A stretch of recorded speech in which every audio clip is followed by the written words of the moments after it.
waaxda gaashaandhigga Mareykanka ayaa xaqiijisay in ay Iiraan wax ka badan 10 madfac xalay ku garaacday 2 saldhig oo uu militariga Mareykanka ku leeyahay dalka Ciraaq.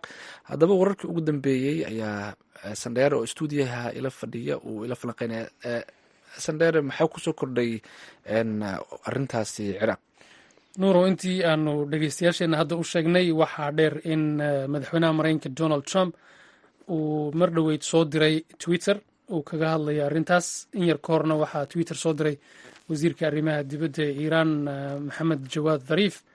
haddaan ku horeeyo Twitterka Maxamed Jawaad Dhariif waxa uu sheegay in Iiraan ay qaaday argoosi ku salaysan qodobka 11aad ee charterka qaramada midoobay, axda qarameedka qaramada midoobay, kaasoo ah in ay ka argoosan karayso meeshii ay dhibaatadu uga timid. waxaana uu sheegay in meelihii laga weeraray generaalkii jimcihii lagu dilay dalka Ciraaq magaalada Baghdad, in meelihii laga soo weeraray ayaguna weerareen.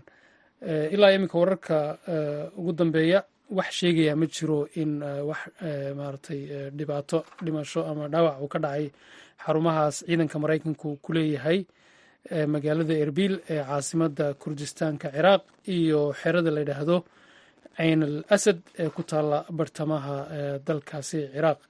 haddaan u imaado dhinaca Twitterka madaxweynaha Mareykanka, dabcan sidaynu warka ku sheegnay wuxuu wada hadal la lahaa madaxda sarsare ee wadanka, wasiirka gaashaandhigga, wasiirka arrimaha dibadda, madaxa CIA-da iyo saraakiil kale. markuu shirkaasi soo dhammaaday ayuu soo diray Twitter ama fariin dhinaca Twitterka ah. ereyga uu ku bilaabayna waxa weeyaan all is well, wax walba way hagaagsan yihiin. waxa uu xusay in Iiraan ay 2 gantaal ku tuurtay saldhigyo military oo Mareykanku ku leeyahay dalka Ciraaq. waxa uu intaasi ku daray in qiimeynta dhinaca hadday dhimasho ama dhaawac jiro ama burbur uu jiro ay weli socoto, qiimeyntaas ay weli socoto.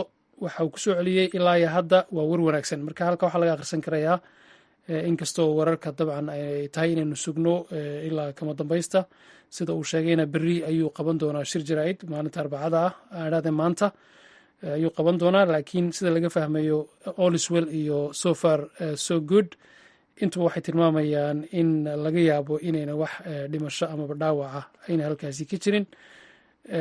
wuxuu kaloo xusay in dalka Mareykanku uu leeyahay militariga ugu xooga weyn adduunka.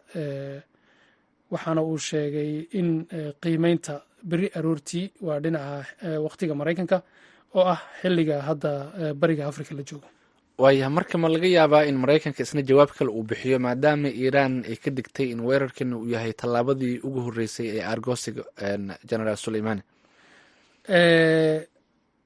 waxaa suuragala Mareykanka waxay ku xidhnaan doontaa khasaaruhu siduu yahay.